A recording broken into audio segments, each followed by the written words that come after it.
और 2008 में इस ललितपुर जनपद ने पूरे बुंदेलखंड में, बल्कि झांसी, छतरपुर, सागर, ये जितना भी आपका एरिया है, इन सब में सबसे पहले सेन जयंती की शुरुआत क्षमा चाहते कर्पूरी ठाकुर की जयंती की शुरुआत महरौनी में अपन ने इसका बीजारोपण किया हुआ था। और आज ये एक बहुत बड़ा वट वृक्ष बन गया है। और आपने देखा होगा कि ललितपुर में भी मनाई गई थी, सागर में भी मनाई गई, टीकमगढ़ में भी मनाई गई। परसों कल हम लोगों का कार्यक्रम चंदेरा में लगा हुआ था, तो एक अपने समाज के वहाँ नौजवान 50 साल का व्यक्ति खत्म हो गया, तो वो कार्यक्रम कल पोस्टपोन हो गया। कहने का मतलब यह कि कर्पूरी ठाकुर की जो विचारधारा थी, आज आप सब लोगों के आशीर्वाद से पिछले 13-14 वर्षों में पूरे बुंदेलखंड क्षेत्र में सारे लोग कर्पूरी जी के जीवन चरित्र को जानने लगे हैं, पढ़ने लगे हैं, समझने लगे हैं।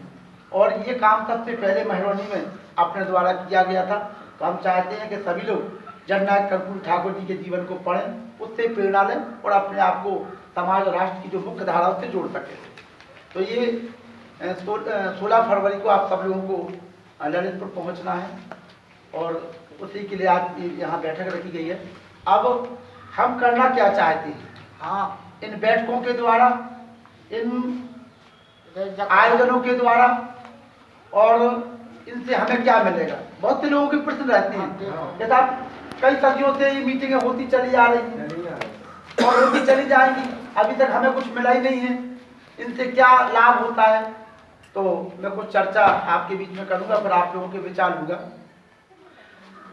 हमने जब से 15 सालों में ये जयंती की है, केवल और केवल हम कर्पूरी ठाकुर जी के जीवन चरित्र को लेकर के ज़्यादा सिंसियर रहे। जब से हमें जानकारी मिली, उसका कारण ये रहा। पहला कारण ये रहा कि जननायक कर्पूरी ठाकुर बिहार में सेन समाज के परिवार में जन्म लेकर के 2 बार मुख्यमंत्री और 1 बार उप मुख्यमंत्री रहे। इनका जो जीवन रहा वो बहुत ही मतलब गरीबी में बीता। अपने घर से, गांव से 8 किलोमीटर पैदल चल करके पढ़ने के लिए जाया करते थे। और जहाँ पे केस चलता हो, कास्ट माने जाति चलती हो, और क्रिमिनल जहाँ पे मतलब लड़ाई झगड़े चलते हो, ऐसे प्रदेश में आप 2 बार मुख्यमंत्री बने और 1 बार उप मुख्यमंत्री बने। कैसे बने, क्या किया? क्यों ना हम भी इस तरह से अपनी समाज में, अपने परिवार में, अपने चारों ओर हम भी राजनीतिक रूप से, सामाजिक रूप से, आर्थिक रूप से मजबूत नहीं हो सकते? क्यों नहीं हो सकते? ये प्रश्न आपके बीच में इनकी जयंती के द्वारा हम आपके बीच में छोड़ते हैं कि जब ये बन सकते हैं तो हम लोग क्यों नहीं बन सकते? या इन्होंने ऐसा क्या किया अपने जीवन में? कैसा इनका खान पान रहा होगा, कैसा इनका वार्तालाप रहा होगा, कैसा इनके आचरण रहे होंगे? ये केवल इसीलिए आपके सामने चित्र रखा हुआ है कि आप इसको देख करके इसको समझ सकें। ये इस हमारी जयंती का एक उद्देश्य रहता है। दूसरा हमारा जो उद्देश्य है वो चल रहा है केवल और केवल शिक्षा पे। हमारे जो लड़के हैं, परिवार के जो लोग हैं, बीए करने के बाद, एमए करने के बाद, इंटर करने के बाद केवल और केवल माता पिता उनके लिए एक ही रास्ता बताते हैं कि बेटा चाचा की दुकान पे चले जाओ और बाल बनाने का काम शुरू कर दो आप, इससे अच्छा कोई रोजगार नहीं है।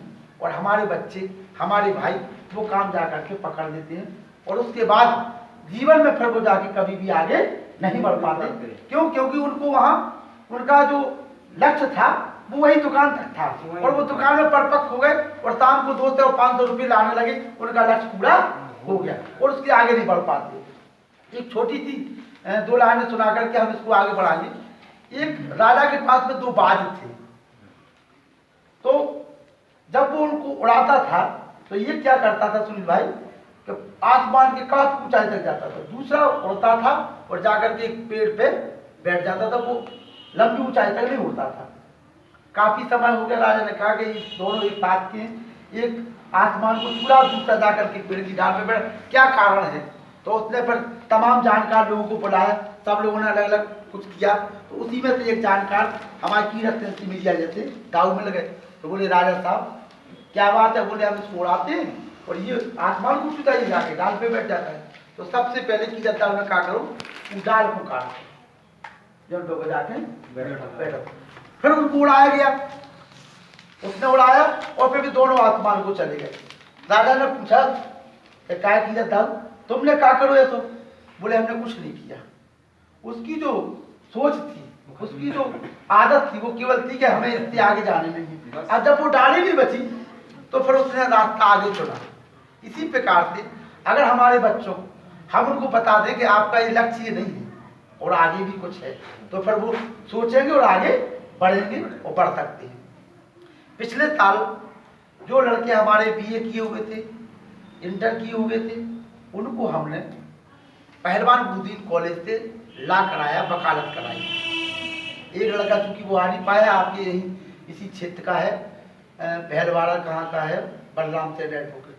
वो लड़का पिछली साल इसी समय रविवार को हम लोगों को ललितपुर में मिलता है और उससे परिचय पूछा गया सुरेश जी, तो उसने कहा कि मैं एमए और बीए किया हूँ और बाल बनाता हूँ। तो हमने उससे कहा कि हम चाहते भैया कि तुम एलएलबी कर दो। रविवार को हमारा कहना होगा, मंगलवार को वो 18,000 रुपये अपनी जेब में रख करके और एलएलबी पहलवान गुरुदीन में पहुँच जाता। वहाँ पर सीट नहीं थी, अपन ने उनसे कह के एक सीट कराई और 2-4 हज़ार रुपये कम करा दिए, क्योंकि हमें भी फीस का पता नहीं था, मजबूरी अपनी ये थी कि हमें सीट चाहिए थी। तो 16,000 रुपये में वो सीट फिक्स हो गई। इस बार सारे लड़कों के, किसी के 10,000, किसी के 13,000, किसी के 12,000 और वो लड़के 8-10 लड़के अपने जैन समाज के ला कर रहे हैं पहलवान गुरुदीन कॉलेज में। ये हमारी एक साल की छोटी सी उपलब्धि है। ये दाऊ बैठे हुए हैं तीरथ जी, इनका लड़का भी फार्मा कर रहा है। फीस उस कॉलेज की 70,000 रुपये, 50,000 रुपये में आपका काम हो गया। ये राम कुमार जी आपके बगल में खड़े हुए हैं, ये और इनका भाई दोनों बीएड कर रहे हैं। 70,000 रुपये फीस, 1,40,000 फीस थी, ठीक। 1,40,000 रुपये फीस में केवल 40,000 रुपये छोड़ दिए, 1 लाख रुपये में दोनों भाई बीएड कर रहे हैं। ललितपुर जनपद में कहीं कॉलेज हो, ये नहीं कि केवल पहलवान गुरुदीन में, जहाँ आपको सूटेबल लगे। ललितपुर जनपद में, झांसी के अंदर, कानपुर के अंदर, कन्नौज के अंदर, कहीं भी उत्तर प्रदेश में अगर आपको लगता है कि हमें एडमिशन लेना है, हमें पढ़ना है, तो मेरा ऐसा आपसे विश्वास है, आपको मैं वचन देता हूँ, ईश्वर की कृपा से, आप लोगों के आशीर्वाद, आपका छोटा भाई इतना सक्षम है कि उत्तर प्रदेश के किसी भी कोने में, किसी भी इंस्टीट्यूट में आपका एडमिशन जो फीस होगी उसमें से 5-10 हज़ार कम करके आपके एडमिशन कराए जा सकते हैं। बिल्कुल विदाउट कोई अपना स्वार्थ नहीं है, केवल इतना है कि हम आपको करना तो है, आप बीएड कहीं से करोगे, फिर से हमसे कह दोगे, हम थोड़ा सा उसमें से आपकी मदद इतनी कर सकते हैं कि उसमें 2-4-5-10 हज़ार कम करा सकते हैं, किसी भी कॉलेज में होगा। तो अपने ललितपुर जनपद में ये हमारा एक दूसरा काम चल रहा है शिक्षा के क्षेत्र में। तो जो हमारे बच्चे हैं जो बीए किए हैं, जो IITI कर रहे हैं, कुछ भी कर रहे हैं, तो उसके आगे, क्योंकि ये पुलिस विभाग में इनको पता है, ये हमारे मुकेश जी मोहारा जी पत्रकार अभी बता दें, हम मीडिया से जुड़े।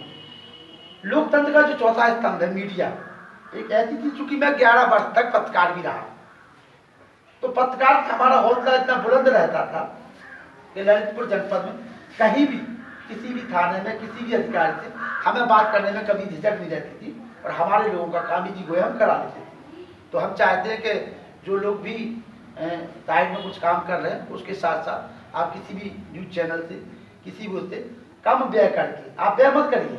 हम ये नहीं चाहते कि आप उसमें पैसा लगाएं और आप उसमें घाटा खा जाए, ये काम नहीं करना आपको। काम बहुत सी चीज़ें ऐसे कि हम किसी भी साप्ताहिक अखबार का, किसी भी दैनिक अखबार का लेकर के 2-4 प्रतियाँ मंगा करके और एक गाड़ी लेकर के हम चल सकते हैं और अपने आप को कह सकते हैं कि हम पत्रकार से।